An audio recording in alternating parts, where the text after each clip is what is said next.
All right, cool. So we are again on air. So we're back again after a very short break. And we are now tuned with our next guest to discuss how agility can boost resourcefulness in your project. So without further ado, I welcome to the stage executive consultant of Forest Glogger Consulting Company, Christoph Schmiedinger from Austria. So Christoph, please, the stage is yours. Yeah, thank you very much for the introduction. And as we had already a quite inspiring talk, I love to hear to Ellen. And I will today talk about actually my heart topic about agility. Yeah? I got to know agility already 10 years ago when I was working for a safety critical communication provider and vendor in Austria. And I would like to talk today about how agility can boost resourcefulness in your projects. Yeah? And I'm always trying to give very practical talks. Yeah? So I try to pepper the talk really with practices that you can apply directly in everyday project work. Yeah? So let's start the journey. Let's dive into the context. First of all, I do have to mention that agile methods are used nowadays in almost every context. Yeah? So it is therefore not only longer just a software development practice. Yeah? I'm currently in a project where we work with an automotive supplier on manufacturing and developing a mechatronical system. And here agility is too a great topic for the whole industry of automotive. And in addition, it's also used for change projects because you see that also change needs some kind of iterations to let's say to reach the target you want to reach. Yeah? And last but not least, we even have in our company a small team that let's say focuses on construction and infrastructure building and using agility there. Yeah? So you can see agility has come actually to some kind of age, yeah? And therefore you should think about its application regardless of which kind of project context you are actually working in. And to be honest, the first time I heard the term of resourcefulness, it was quite a bit challenging for me. Yeah? As a non-native speaker, I had quite a hard time to understand what this is about. So I grabbed the usual dictionaries and said, okay, what is this word about? Yeah? And lo and behold, I got a first incline of what this term is all about. Yeah? And suddenly I knew like, oh, hey, wow. Isn't that exactly that what agility is also striving for when you read here the definitions? And I do believe agile methods are indeed a kind of great tool for those contexts where there's a lot of uncertainty, where it's not clear what the target is actually about, which steps have to be performed in which sequence. Yeah? And it is also about of introducing a new way of working that is basically capable of dealing with the ever faster changing world. Yeah? And that was a crucial point for me in preparing actually for the talk, because I knew that the topics resourcefulness and agility, they do have a great fit. Yeah?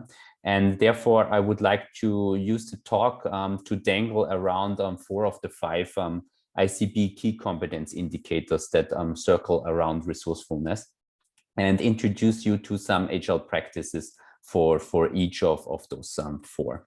And therefore, I want to start with the first one, and it's about stimulating and supporting an open and creative environment, an open and creative atmosphere. Yeah? And there are some ideas of agility, and I would like to highlight them. So first of all, I believe that the most important thing for an open and creative atmosphere is psychological safety. Yeah? You have to have psychological safety in the team. Yeah? And this basically means that every project team member feels safe enough to express their opinion, to share their information completely freely, without having the fear of being penalized because of saying something. Yeah? So for examples are like, I do admit that I don't know the answer to the question. I do admit that I have made a mistake. Yeah? And establishing this psychological safety in a project team requires that there is a trust among the team members. Yeah, and this may sound quite simple, but it's hard to establish actually. Yeah? And there's a lot of literature on that, yeah, by Simon Sinek, by Patrick Lencioni, who wrote the quite famous book, The 5 Dysfunctions of a Team. And what I want to highlight about the let's say the use of agility is that agility can contribute here because in comparison to probably other traditional management methods, in many agile methods, there is a kind of a dedicated role, yeah? Like a Scrum Master or an agile master or an agile coach, however you name it, there is a role that is particularly responsible for the performance of the team. Yeah? And this performance of the team, this includes also to a large extent that the role, or he or she, has to make sure that there is psychological safety in the team actually. Yeah? And it is up to this role that he or she is creating and shaping actually the culture which enables that it allows open communication. Yeah? And this, let's say, fosters that also, let's say, supposedly inappropriate ideas come to life, yeah, which can be probably very valuable in the future. And that's a thing I would particularly highlight. A second thought on establishing an open and creative environment is it is about autonomy. Yeah? So you need a certain degree of autonomy, which basically means that you can make decisions independently. Yeah? And here I would like to present a model that Hendrik Nieberg coined when he was working as an agile coach for Spotify. And the point is that as a leader, and in the context of project management, it's the project manager, for example, you have to set a vision and a goal that is shining and inspiring. Yeah? And in this case, in this particular case, we have it here in the middle. Yeah? It's we need to cross the river. That's the goal. That's the vision. And now the leadership task can be carried out differently along the two axes you have here. You have first the alignment X on the left-hand side and the autonomy X on the more horizontal side. And for example, there's one leadership style where you miss actually both. Yeah? There is low autonomy, low alignment. Yeah? And it's like everyone is striving into different directions because nobody knows the big picture. Yeah? It cannot be seen. Yeah? So it's pretty, let's say it's pretty easy to identify, okay, that's not a good style. Yeah? When we move up a little bit, we have or we increase alignment, but again, still we miss autonomy. Then it's the very classical command and control style. Like so, the leader is saying we need to cross the river and let's build a bridge. Yeah? And everyone is doing that and striving in the right direction. But probably employees, or most of the employees, most of the project management team members, they might not be happy at all. In the other way, when we increase autonomy but still have low alignment, it's like people seem to be happy, yeah, but because they're free, whatever, to do so, but again, they have not an alignment, yeah, so they are striving into different direction, and maybe the project manager is hopefully someone works on that problem, yeah, and he or she doesn't particularly say that, yeah, and so we have to strive for this one, and that is what agility is actually saying about leadership. It is about saying as a leader, as a project manager, this is the goal. It's inspiring. We need to cross the river, but the team is actually responsible for developing the solution. Yeah. So you have to tell them, find out how, because you have to have hired those experts or put in your team because they are experts. Yeah? So there might be the chance that they come up with an even better solution. Yeah? Maybe we don't need a bridge. Yeah? Maybe it's even better when we're building a raft, yeah? Or we swim. And that's the key message here. So leadership is about having an inspiring vision. And for example, we need to cross the river or the rocket that is going to the moon. And then you set constraints, of course, because we do need some kind of alignment that we are striving into the direction that we are want to strive. But those constraints shouldn't be too tight, yeah, because you hired those experts. So please let them decide on the solution. Yeah? That's a second thing. I think it's very valuable for fostering open and creative environment when you appreciate this leadership style as a project manager. And the last thing I want to mention or point out for fostering a creative and environment and open environment is about, it's key that you build up on ideas of others. Yeah? And here we can see, I mean, agility has a lot of benefits on the right-hand side. Yeah? I mean, you can, of course, use also agile methods and agility in the simple and complicated space. Yeah? But let's say the real fruits, you can really reap the fruits on the right-hand side. Yeah, when you're in a complex setup, in a chaotic setup, where not everything is super clear at the very first page. Yeah, and in the agile world, there is something that is called the T-shaped people. So basically the T, yeah? And I always extend that to the pie-shaped people, yeah? And I will briefly explain that. Yeah? So you have dedicated team members on your project team, and every one of them has an expertise. Yeah? For example, in my current projects, there are a lot of mechatronical engineers. Yeah? So this is actually the first bar of this pie. Yeah? And the idea is that each of the team members develops over time a second pillar. Yeah? So the second bar of the pie, and it could be an adjacent area, like if I'm a mechatronical engineer, probably I can dive a little bit into electronics, yeah, or into software engineering. Yeah, you're not going to be the expert there. Yeah? I mean, it takes some time and even years of education, but you should be not like with a tunnel view only in your silo. Yeah? And that are basically the two bars of the pie. And the bar at the top, the cross, it means basically that you open up your mind and understand a little bit of every particular expertise that it is needed in the project. Yeah? And this is, of course, to get pie-shaped, yeah? It's not an easy task. Yeah? It will be a large undertaking. Yeah? And you need also people who have the openness to do this, yeah, and to go on this journey to do that. But it's definitely worth it. Yeah? It creates a truly cross-functional team, yeah? And then they can throw all their expertise and all their creativity at the problem at hand. Yeah? And so it's about on building ideas of others, and I can really recommend that to pursue such an approach.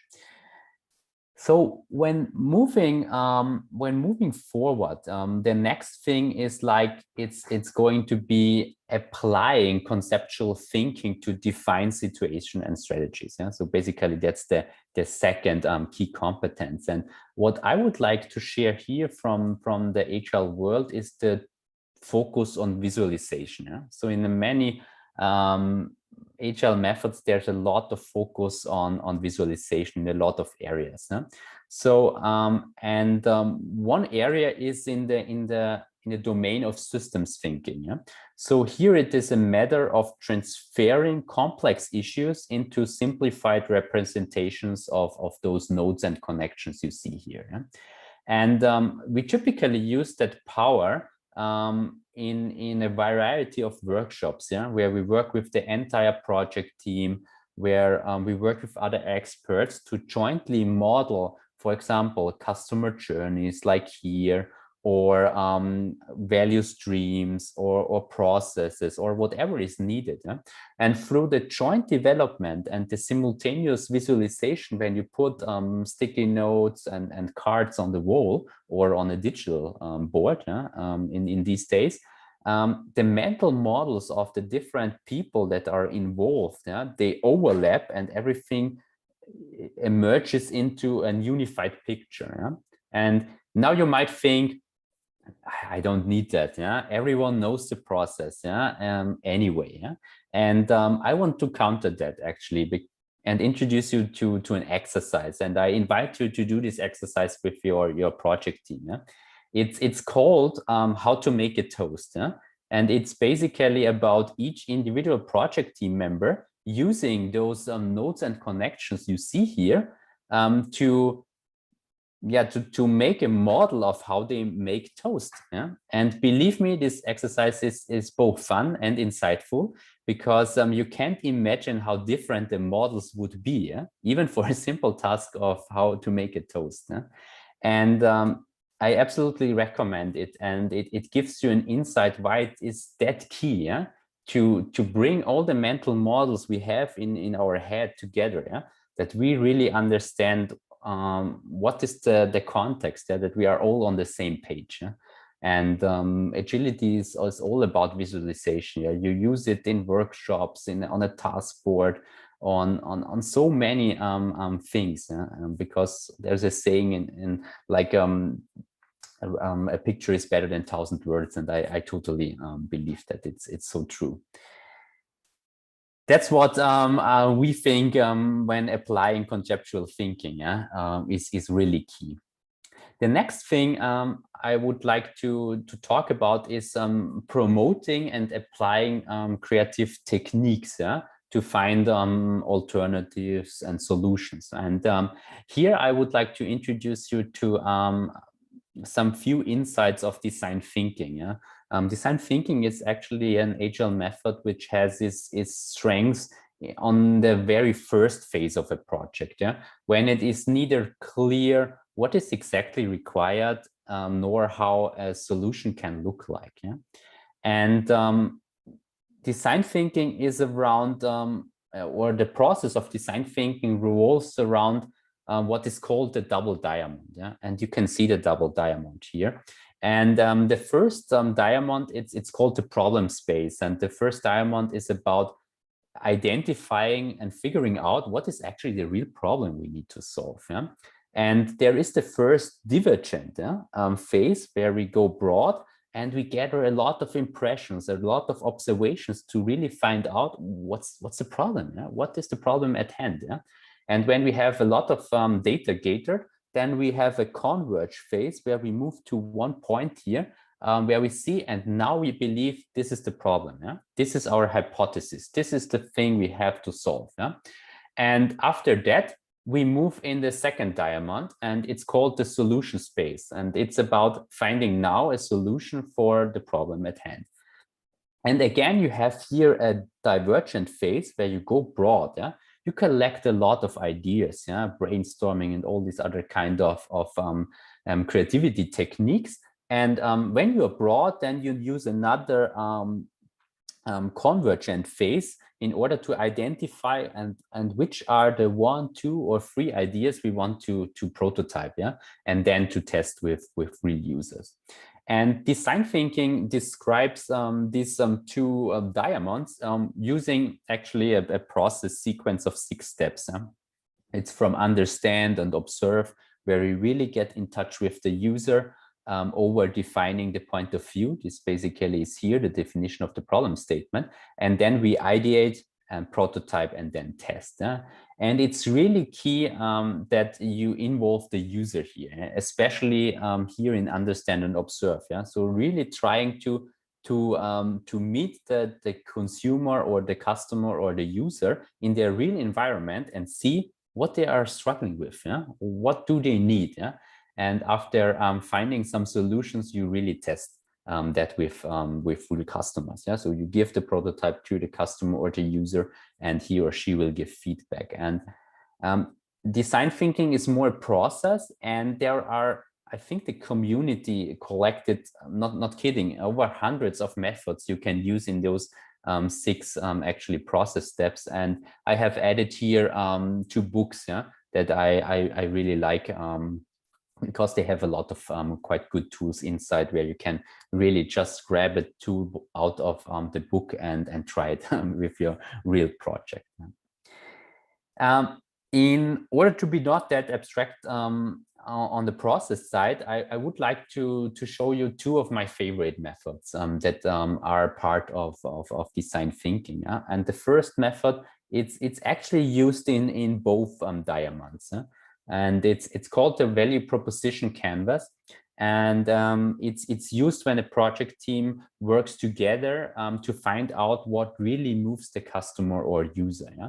So you have the right-hand side of this canvas where you model what jobs does the customer or user have? Yeah, what kind of pains do they have? What kind of gains do they want to reach? Yeah, so here on the right hand side, we are definitely in the problem space. Yeah, in the problem diamond. Yeah, the very first one here, and then you move with your team in order to think what kind of pain relievers might be there. Yeah, what kind of gain creators are there in order to give the user the gain they want to achieve. Yeah, and then you can model products and services that might solve these pains or create these gains. And on the left hand side, you are more on the solution space, of course. Yeah?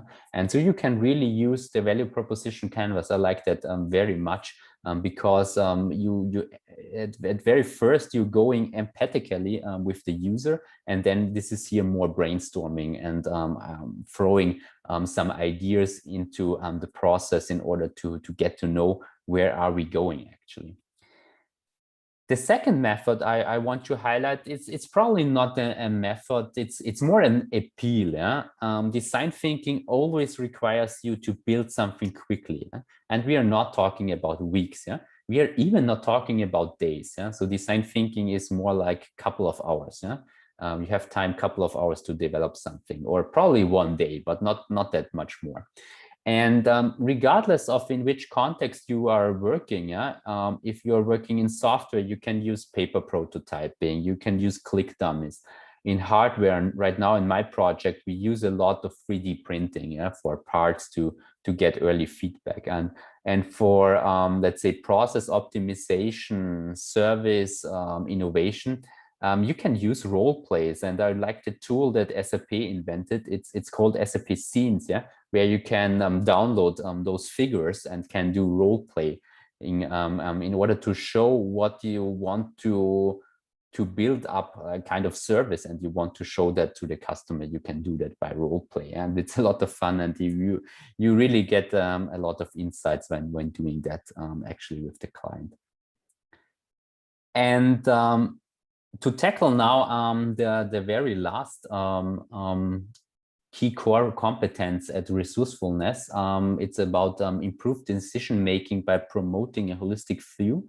I want to also give here two, let's say, tips and tricks from the agile world, but to be honest, they are not completely from the agile, let's say, topic. They are rather from a more modern understanding of leadership in general, let's say. But this is highly required in agility, of course. So the first thing is autonomy, or let's say autonomy. We already talked about it, that it's very important. Yeah? And what does autonomy mean? Yeah? That basically the decisions should be made where the information is available. Yeah? So it's about putting the authority where the information is. Yeah? And that's actually the teams, yeah? The people that are working at the forefront. Yeah? And at the same time, this requires that all the information that is, for example, typically at the top, yeah, they have to be available transparently also at the bottom, yeah? Because in order to make good decisions, you as a project team, you have to know what's the company strategy, what are the company figures, in order to make good decisions, yeah? So that all the decisions are aligned. Yeah? And there's a really great book, and there are a lot of talks also from this guy. It's David Marquette, and he's a former submarine captain, and he turned around actually a submarine in terms of it was poorly managed at the very beginning, and it got really high ratings after I think 1 or 2 years. Yeah, and he said, if you want your people to think, yeah, don't give them instructions, give them intent. Yeah, so it's far more powerful that you tell them what you want to achieve for a corporate strategy, what you want to create, yeah, and not like doing a micromanagement where you say do this, do that, do this, do that. Yeah?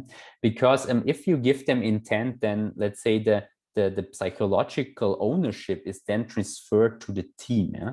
And this living by this concept, and yes, it's super hard at first. Yeah, it brings numerous benefits. Yeah, I mean, you have better decisions because people do have the expertise that are working on the topics. Yeah, with much fewer delays because you spare the time for going up and going down again.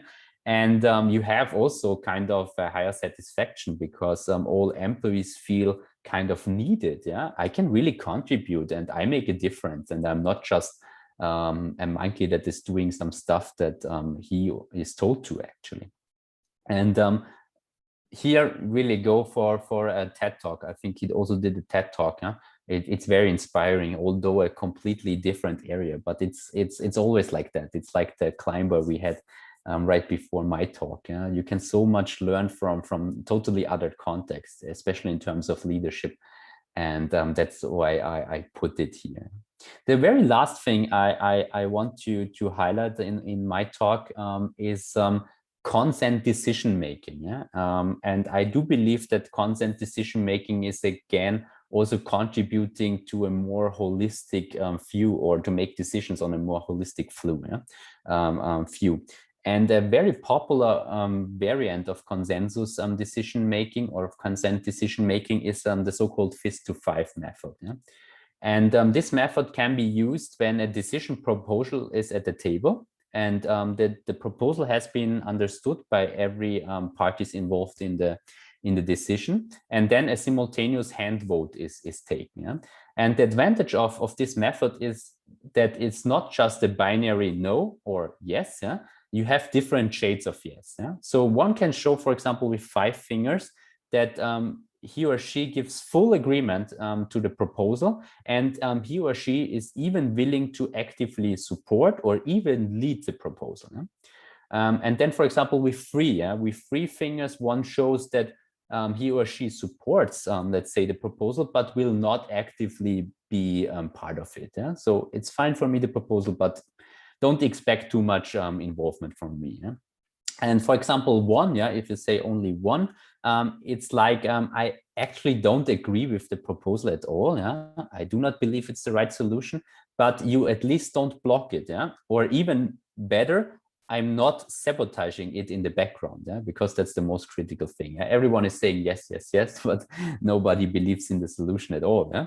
And only then no, yeah, this is really a veto, yeah, then you block the decision actually. But the fist of my 5 method is then requiring the one that blocks the decision to give a kind of counter proposal, or give a hint on where to let's say change the proposal, or where to modify something in order that he or she can agree with a 1 or 2 at least. Yeah? So I like it, the method, and I really use it a lot. Yeah, also in my projects, even in my company with my team. Yeah, because it's so much quicker, the decision process.